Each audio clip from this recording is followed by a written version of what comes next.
मैं दर्शकों को यही बताऊं कि पूर्णिया जिला में जो मुफस्सिल थाना है उसमें एक एफआईआर दर्ज हुआ है, प्राथमिकी दर्ज हुई है। अभी वहाँ से नवनिर्वाचित सांसद हैं राजेश रंजन उर्फ पप्पू यादव। देखिए, एक पप्पू यादव की छवि है बिहार में कि एक जनता से जुड़े नेता की। सिर्फ पूर्णिया में नहीं, बिहार के पटना में भी जल जमाव होता है तो अपना पैंट मोड़ के पहुंच जाते हैं। एफआईआर की जो टाइमिंग है, जो समय है, वो बहुत संदिग्ध है, बहुत संदेह पैदा करने वाली टाइमिंग है। पूर्णिया से पप्पू यादव निर्दलीय निर्वाचित हुए हैं और एक तरफ से लालू यादव और नीतीश कुमार दोनों ने पूरी ताकत झोंक दी थी इसको पप्पू यादव को हराने के लिए। यहाँ जो हमारे मुख्यमंत्री हैं पलटू राम, वही अनंत सिंह के गिरोह में शामिल हो चुके हैं। और अनंत सिंह जो है बेउर जेल में 5 बरस से बंद है, लेकिन उसको पलटू राम के आदेश पर जेल में मोबाइल की सुविधा प्राप्त है।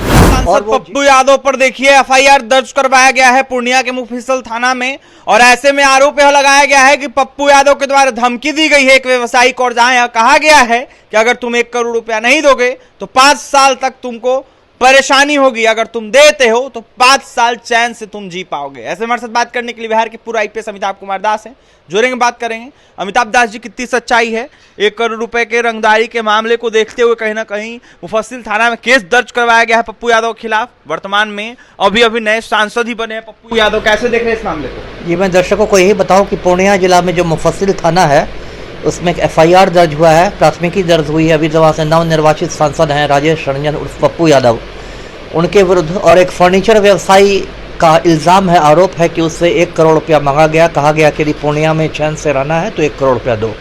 ये मामला है। अब जहाँ तक मेरा विचार ये है कि जो इस एफआईआर की जो टाइमिंग है, जो समय है, वो बहुत संदिग्ध है, बहुत संदेह पैदा करने वाली टाइमिंग है।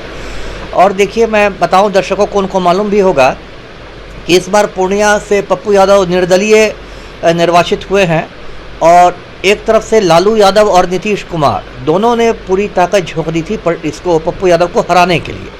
लालू यादव ने तो एक तरह से लंगड़ी ही मार दी, पप्पू यादव को कांग्रेस का टिकट ही नहीं लेने दिया और वहां से राजद के टिकट पर खड़ा कर दिया। बीमा भारती को, जो जदयू की विधायक थी रुपौली से, उनको रातों रात राजद में शामिल करके लालटेन छाप दे के भेज दिया गया, क्योंकि लालू यादव नहीं चाहते हैं कि बिहार में यादवों का नेतृत्व उनके परिवार के बाहर किसी के पास जाए। और जो पलटू राम हैं, वो इसलिए चाह रहे थे क्योंकि अभी तो पूर्णिया के मौजूदा सांसद थे जो इस बार हार गए, संतोष कुशवाहा, वो जनता दल यूनाइटेड के ही हैं, जदयू के ही हैं, और जो पलटू राम का लव कुश समीकरण है उसके हिस्सा है। तो लालू और नीतीश ने पूरी ताकत झोंक दी थी पप्पू यादव को हराने के लिए, और इसके बावजूद पप्पू यादव को ये क्रेडिट जाता है कि इसके बावजूद वो निर्दलीय होकर चुनाव जीत गए। और उसके बाद उन्होंने जाके प्रियंका गांधी से मुलाकात की, और ऐसा लग रहा है कि सब जानते ही हैं दर्शक लोग कि पप्पू यादव की जो पत्नी है रंजीता रंजन, वो पहले से ही कांग्रेस की राज्यसभा एमपी है छत्तीसगढ़ से।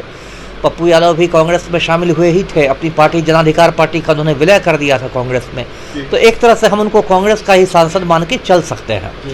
अब देखिए, इसमें 2-3 बात है जिस वजह से ये एफआईआर संदिग्ध लग रहा है। एक तो ये है कि बीमा भारती ने जो इस्तीफा दिया है, उस रुपौली विधानसभा को उपचुनाव होगा 10 जुलाई को, है ना। 10 जुलाई को वहाँ मतलब जो चुनाव आयोग है उसने तारीख का भी ऐलान कर दिया है। तो अब धीरे धीरे वो भी मामला गर्माएगा। हो सकता है बीमा भारती दोबारा वहाँ से खड़ा हो, इस बार राजद के टिकट पर खड़ी होगी, और राजद के टिकट पर खड़ी होगी तो पप्पू या तो कांग्रेस वहाँ देगी नहीं उम्मीदवार, तो हो सकता है पप्पू यादव अपने किसी चेले को खड़ा कर दे निर्दलीय कि भाई बीमा भारती को सबक सिखाओ। तो ये सब बहुत सारी चीज़ें हैं। और देखिए, अब जो बिहार विधानसभा का जो आम चुनाव है वो भी अब बहुत दूर नहीं रह गया। ऐसे उसका नियत समय तो नवंबर 2025 है, लेकिन ऐसी चर्चा है कि हो सकता है पलटू राम इसी साल अक्टूबर में करा दे मध्यावधि चुनाव। तो इस सब की पृष्ठभूमि में मुझे लगता है कि कहीं ना कहीं पप्पू यादव को घेरने की कोशिश की जा रही है। जी, कानूनी पचड़ों में घेरने की कोशिश की जा रही है, छवि धूमिल करने की कोशिश की जा रही है। देखिए, बिहार में रंगदारी की बात करना तो बहुत हास्यास्पद है। जब बिहार पुलिस रंगदारी की बात करती है तो मुझे हंसी छूट जाती है, क्योंकि यहाँ जो हमारे मुख्यमंत्री हैं पलटू राम, वही अनंत सिंह के गिरोह में शामिल हो चुके हैं। और अनंत सिंह जो है बेउर जेल में 5 बरस से बंद है, लेकिन उसको पलटू राम के आदेश पर जेल में मोबाइल की सुविधा प्राप्त है, और वो जेल से के अंदर रह के मोबाइल से अपने पूरे गिरोह का संचालन करता है।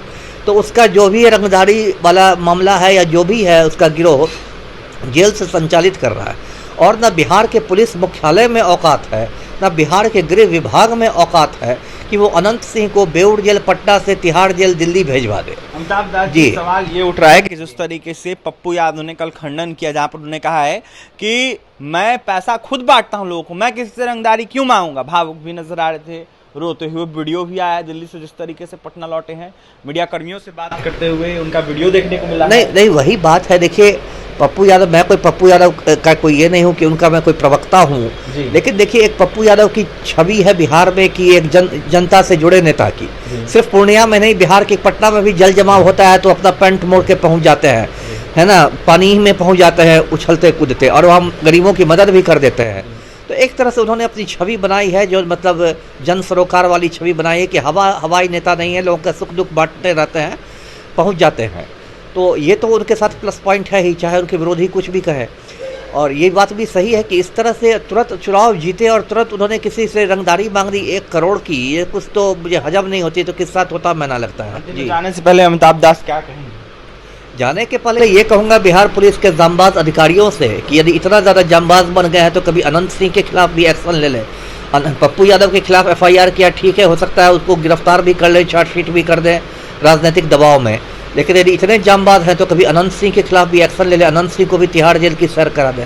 देखिए अनंत सिंह को भी तिहाड़ जेल की सैर करवा दे। अगर इतने भी जाबाज है बिहार के पुलिस, तो ऐसे में बिहार के पुराई पे अमिताभ दास थे, जमकर निशाना साधे थे नीतीश सरकार पर और उनके पुलिस पर, और यह साफ कहते हुए नजर आ रहे थे कि पप्पू यादव निर्दोष है। ऐसे में उनको फंसाने की साजिश रची जा रही है। और ये तमाम खबरों के लिए बने रहें हमारे साथ। बहुत बहुत